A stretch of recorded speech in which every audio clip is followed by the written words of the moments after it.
नमस्कार। संस्कृत वयुनम चैनल पर आप सभी का हार्दिक स्वागत है। अष्टांग हृदयम की इस श्रृंखला में हमने पूर्वोक्त श्लोक में यह जाना कि किस प्रकार से यह आयुर्वेद शास्त्र जो है वह हमें प्राप्त हुआ।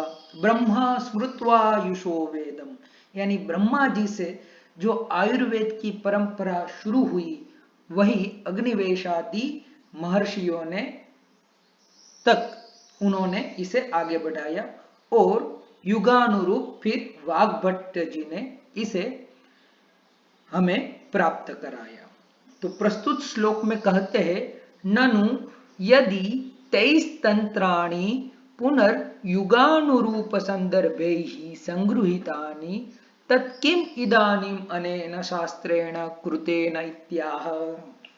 कहते हैं कि अग्निवेश आदि जो महर्षि है उन्होंने युगानुरूप तत्त शास्त्रों का निर्माण किया ही है, तो फिर इस अष्टांग हृदय की अलग से रचना करने की क्या आवश्यकता है।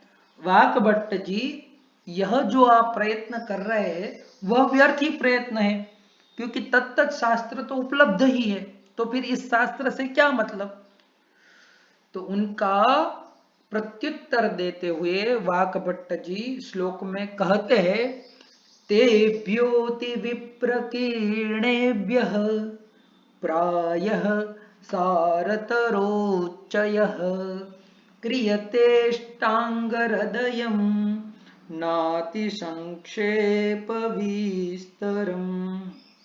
तेभ्यः अतिविप्रकीर्णेभ्यः प्रायः सारतरोच्चयः क्रियते अष्टांगहृदयं नातिसंक्षेप विस्तरम्।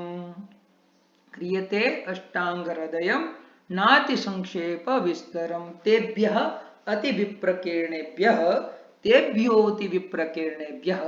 एंगः पदांतादति से पूर्व रूप हुआ है तेभ्यो अति विप्रकीर्णेभ्यः, इसलिए अ जो खंडाकार में दिखाई दे रहा है वहां पर पूर्व रूप संधि है, और उससे भी अंदर जाएंगे तो भो भगो अगो अपूर्वस्य योसी, इस सूत्र से जो है वह उत्व होकर विसर्ग संधि होगी। फिर प्रायः सारतरोच्चयः, सारतराणाम उच्चयः, सारतरोच्चयः षष्ठी तत्पुरुष समास है, और संधि की बात करें तो गुण संधि है।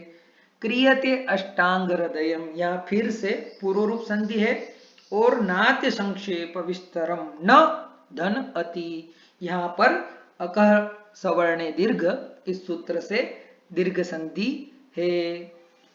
अब इनका अन्वय देखें तो तेभ्योति विप्रकीर्णेभ्यः, तेभ्यः तेभ्य यानी अग्निवेशादिक तंत्रेभ्यः, अग्निवेशादि के जो तंत्र है वह कैसे है, अति विप्रकीर्ण, यानी वहां पर काफी सारी बातें इतस्ततः इधर उधर लिखी हुई है, संकलन ठीक से नहीं है। प्रायः सारतरोच्चय, इसीलिए मैं वाग्भट्ट उसमें से जो सारतर बातें हैं वो लेकर न अति संक्षेप विस्तरम, ना तो अत्यंत संक्षेप और ना तो अत्यंत विस्तार से इस अष्टांग हृदय ग्रंथ की रचना करता हूं।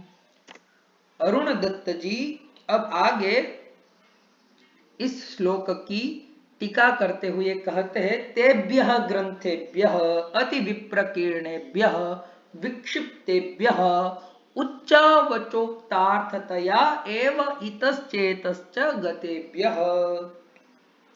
जो अग्निवेशादि के जो तंत्र है वह अति विप्रकीर्ण है, यानी विक्षिप्त है, अनेकार्थक है, यानी सामान्य बुद्धि वाले जो छात्र है वह वहां पर गड़बड़ा जाएंगे। जिस प्रकार से जंतर मंतर में जाते वक्त वहां पर हम घूम जाते, हमें पता नहीं चलता कि इस पहेली से हम बाहर कैसे निकले, इसी प्रकार से अग्निवेश आदि के जो शास्त्र है वह है तो सही, लेकिन इतने विकीर्ण है, इतने विक्षिप्त है कि हमें वहां से कुछ स्पष्ट स्पष्ट मार्ग नहीं प्राप्त होता।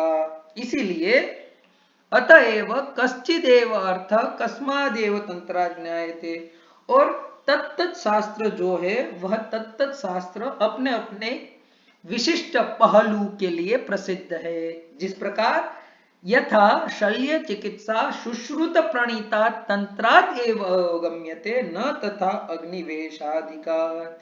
यदि शल्य चिकित्सा है तो शल्य चिकित्सा के लिए सुश्रुत प्रणीत जो सुश्रुत संहिता है वह प्रधान है, ठीक है, अग्निवेश आदि की संहिता नहीं प्रसिद्ध है।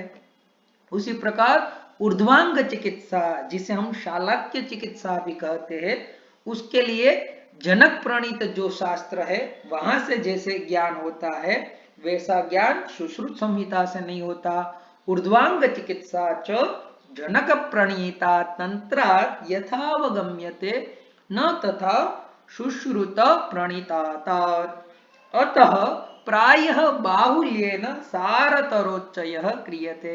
इसलिए बहुलता से, बहुलता यानी जहां जैसी आवश्यकता है, सारों से भी उच्च, ठीक है, सारों से भी सारतर जो चीज है उनका समूह मैं यहां पर कर रहा हूं। तो उच्चय की परिभाषा दिखाते हुए, डेफिनेशन कहते हुए कहते हैं उच्चीयन्ते संगृह्यन्ते विक्षिप्ताः पदार्थाः अनेन इति उच्चयः। उच्चीयन्ते यानी संग्रह करना। किसका संग्रह करना? जो विक्षिप्त पदार्थ है, जो विभिन्न संहिताओं में अत्र तत्र बिखेरे हुए जो चीज पड़ी हुई है उनका यहाँ पर समूह किया गया है, यानी ठीक से संजोया गया है। यथा वा यवादीना बहुक्षेत्र जातानां एकस्मिन् स्थाने उच्चयः राशिकृत्य स्थापनं विधीयते तथा यह सारतराणां उच्चयः। जैसे क्षेत्र में, खेत में बहुत से यवादि जो जव आदि पदार्थ है वह यत्र तत्र पड़े हुए होते हैं, उनका फिर एक साथ समूह करके एक स्थान पर रखा जाता है। उसी प्रकार से यहाँ पर विभिन्न संहिताओं में पड़े हुए जो आयुर्वेद के सिद्धांत है उनका सारतर जो समूह है वह इस अष्टांग हृदय में मैं प्रतिपादित करता हूँ। सारतर ग्रहणेन एतद्योतयति संग्रहेणैव साराणाम उच्चयः कृतः। अब सारतर क्यों लिखा? सिर्फ सार लिखते तो भी पता चल जाता।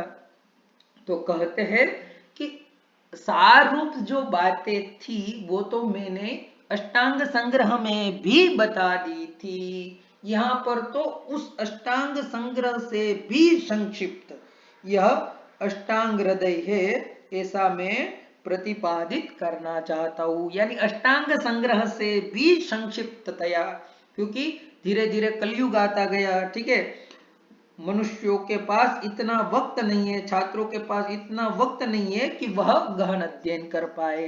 तो सार से भी सारतर वस्तु उन्हें पढ़ाने के लिए ऋषि जो है, आचार्य जो है, वह संक्षिप्त करते जाते हैं। अनेन तथा सारतराणां प्रदेशानां उच्चयः क्रियते इति। तो इस प्रकार सारतर, सार से भी सार, अर्क का भी अर्क जो है उनका समूह यहाँ पर प्रदर्शित करते हैं। तो पूछ रहे हैं कि इस सारतर जो आपने रचना की है उनका नाम क्या है? तो कह रहे अष्टांग हृदयम। इस ग्रंथ का नाम क्या होगा? अष्टांग हृदयम ऐसा नाम होगा। एतच्च सान्वयार्थम अस्य नाम, और यह नाम जो है अष्टांग, यह अन्वर्थक नाम है। यह ऐसे ही रख दिया ऐसा नहीं है, क्योंकि यथा शरीरस्य सर्वावयवेभ्यः प्रधान देशो हृदयम् तथा इदम अष्टांग आयुर्वेदस्य प्रधान भूतत्वात् हृदयम् इव हृदयम्। जैसे शरीर के सभी अवयवों में प्रधान जो अवयव है, प्रधान जो देश है वह हृदय है, उसी प्रकार से यह अष्टांग आयुर्वेद जो है वो भी प्रधान जितने भी ग्रंथ है उनका सारभूत होने से हृदय के समान है, अत्यंत महत्वपूर्ण है।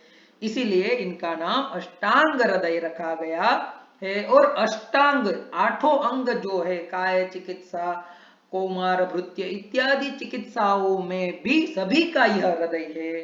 ठीक है। तथा च तंत्रांते वक्ष्यति, वाग्भट खुद उत्तर तंत्र के अध्याय 40 में कहेंगे, हृदयम इव हृदयम एतत्, हृदय की तरह ही यह हृदय है। जिस प्रकार शरीर में हृदय की प्रधानता है, उसी प्रकार आयुर्वेद शास्त्रों में अष्टांग हृदय की प्रधानता है।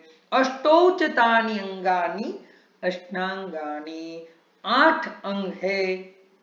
तो विशेषण विशेष्य भाव बताया, कितने अंग? तो 8 अंग। तेषां प्रत्येकम हृदयम, और उसमें प्रत्येक का हृदय है। यानी सिर्फ अष्टांग हृदय कहने से सिर्फ काय चिकित्सा का हृदय है या फिर कौमार भृत्य का हृदय है, ऐसा नहीं, सभी का हृदय है। क्यों? सारतर संग्रहण, क्योंकि 8 अंग के लिए जो सारतर बातें थी, उनका सन्निवेश जो है यहाँ पर वाग्भट्ट ने किया है। कीदृशम अष्टांग हृदय, अब उनका स्वरूप बता रहे हैं कि अष्टांग हृदय, ठीक है, चलो सारतर सारी बातें लिख दी है, लेकिन सारतर बातें लिखने पर भी आपने कुछ छोड़ तो नहीं दिया। सारी जो सिद्धांत है वह आ गए या नहीं आ गए? तो कह रहे नाति संक्षेप विस्तरम, संक्षेपश्च विस्तरश्च संक्षेप विस्तरो, द्वंद्व समास है। फिर अतिशयेन संक्षेप विस्तरो यत्र न, जहां पर अति ना तो संक्षेप है ना तो विस्तार है, तन्न अति संक्षेप विस्तरम, अति शब्दस्य अत्र प्रत्येकम संबंधः। ठीक है।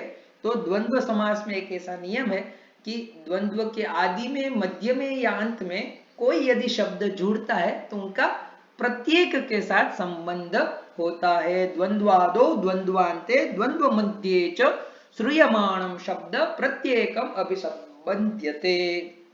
तो यहाँ पर अति शब्द जो है वह द्वंद्व समास के आदि में जुड़ा हुआ है, इसलिए इसका प्रत्येक के साथ समास होगा। तो अति संक्षेप अति विस्तरम, न अति संक्षेप न अति विस्तरम, ना तो अति संक्षेप है न अति विस्तार से। अति संक्षेपम किंचित तंत्र यथा सिद्ध सारादि, तो सिद्ध सार आदि बातों में अति विस्तार करने की आवश्यकता नहीं थी, इसलिए संक्षिप्त तौर पर बताया। और जहां विस्तार की बात थी, किंचित अति विस्तरम यथा संग्रहादि, जिस प्रकार संग्रहादि में इदम तु तंत्रम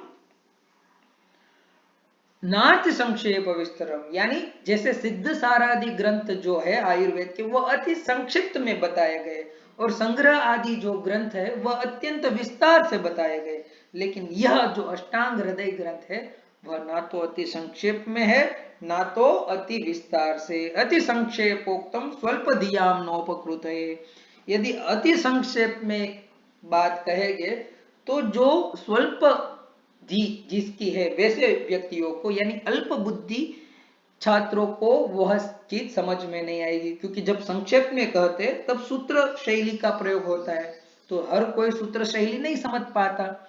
तेषाम ही यथोक्तागम मात्रम श्रेय, उनको तो विस्तार से ही बताना, आगमों की तरह बताना ही अत्यंत आवश्यक होता है। न तो वाक्यार्थ पर्यालोचनात् अधिकः परामर्शः। और फिर अति विस्तीर्णम तु पाठावबोधानुष्ठाने ही तेषाम दुष्शक्यम स्यात्, और अति विस्तार करेंगे तो उस पाठ का अवबोध करना, अनुष्ठान करना, वो भी आलस्यप्रद हो सकता है, दुष्शक्य हो सकता है। इसलिए अष्टांग हृदय की जो मैं रचना कर रहा हूं वह न तो अति संक्षेप है ना तो अति विस्तार से है, यानी जहां जैसी विस्तार की आवश्यकता हो वहां विस्तार भी किया गया है, और जहां संक्षेप की आवश्यकता हो वहां संक्षिप्त में बातें कही गई है। तस्मात् अल्प मध्य उत्कृष्ट बुद्धि शिष्य हितार्थम तंत्रम एतत् उद्दिष्टम। तो इस प्रकार से यह जो अष्टांग हृदय जो है वह अल्प, मध्य और उत्कृष्ट यानी सभी छात्रों के लिए, उत्तम मध्यम अधम सभी छात्रों के लिए यह जो ग्रंथ है वह उपयुक्त है, पर्यालोचन करने के लिए, अध्ययन करने के लिए उपयुक्त है। इस प्रकार से आचार्य ने अपने ग्रंथ की महत्ता जो है वह सभी के लिए है, यह प्रतिज्ञापित की है। तो आशा है यह वीडियो आपको पसंद आया होगा। यदि यह वीडियो आपको पसंद आया हो, यह व्याख्यान शैली आपको पसंद आई हो, तो इस वीडियो को ज्यादा से ज्यादा शेयर कीजिए। अभी तक आपने यदि संस्कृत वेवनम चैनल को सब्सक्राइब नहीं की है तो सब्सक्राइब कीजिए। अस्तु, धन्यवाद।